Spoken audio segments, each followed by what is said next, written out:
अल्हम्दुलिल्लाहि रब्बिल आलमीन वस्सलातु वस्सलाम अल अशरफानि अल अकमलानि अल अत्यबान अल अतम्मान अला सय्यिदिल अंबिया'i वल मुरसलीन नबीना व मौलाना मुहम्मद व अला आलिहि व सहाबतिहि व मन तबिअहुम बि इहसानिन इला यौमिद्दीन अम्मा बाद।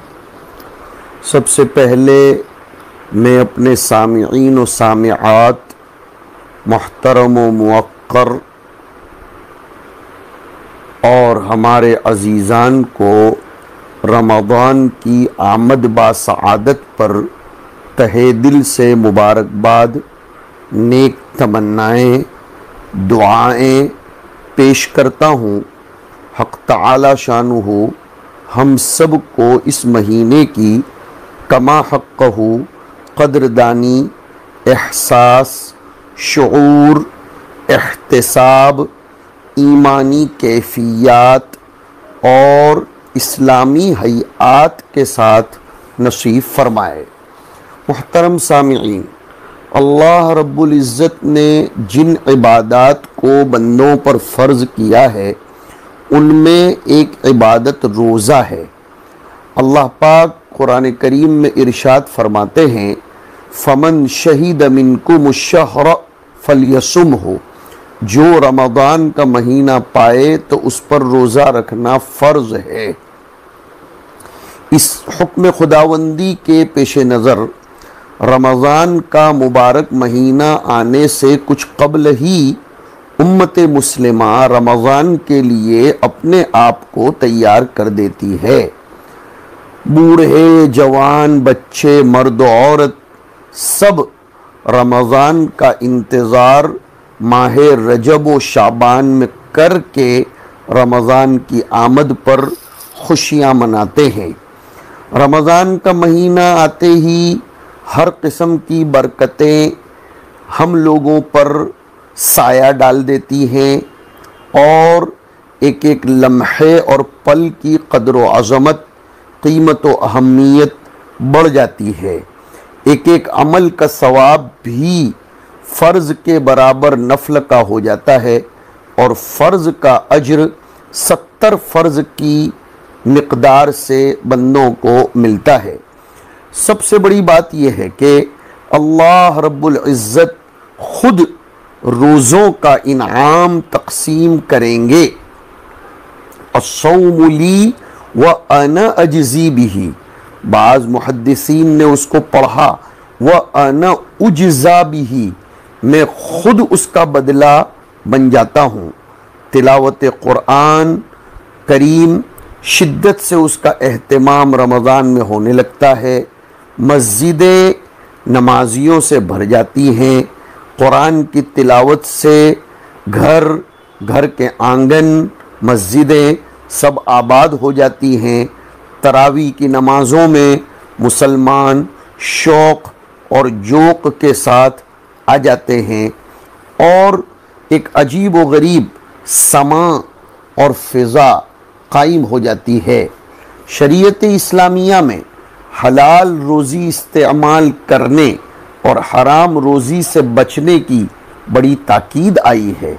या अय्युहर रसूल कुलू मिनत तय्यबात वअमलू सालिहा, या अय्युहन नास कुलू मिम्मा फिल अर्दि हलालन तय्यबा। हलाल लुक़मा पेट में जाता है, तहलील और हज़म होकर मुख्तलिफ़ तरह की बरकतें वो इनायत करता है और आमाले हसना की शक्ल में उसके नताइज व समारात मुरत्तब होते हैं। हलाल लुक़मा खाने से खून हलाल बनता है, जिसकी बुनियाद पर इबादत व तिलावत, ज़िक्र व फ़िक्र की तौफ़ीक़ होती है। इबादतों में दिल लगता है और उस खून से नुत्फ़ा बनकर औलाद भी नेक पैदा होती है। इसलिए अल्लाह रब्बुल इज़्ज़त ने तलबुल हलाल फ़रीज़तुम बअदल फ़रीज़ा अपने नबी की ज़बानी कहलवाया। अब हलाल रोज़ी की इस अहमियत को जानकर जब दिन भर रोज़े की वजह से हलाल रोज़ी तक नहीं खाता, न पानी पीता है, शहवत से बचा रहता है तो इफ्तार के वक्त तो और ज़्यादा हलाल रोज़ी का एहतमाम होना चाहिए। बहुत से लोग हलाल रोज़ी खाकर सहरी कर लेते हैं, लेकिन रोज़ा हराम मशकूक मगसूब रोज़ी से करते हैं। दिन में हलाल से परहेज़ करते हैं, लेकिन रात आते ही हराम में मुब्तला हो जाते हैं।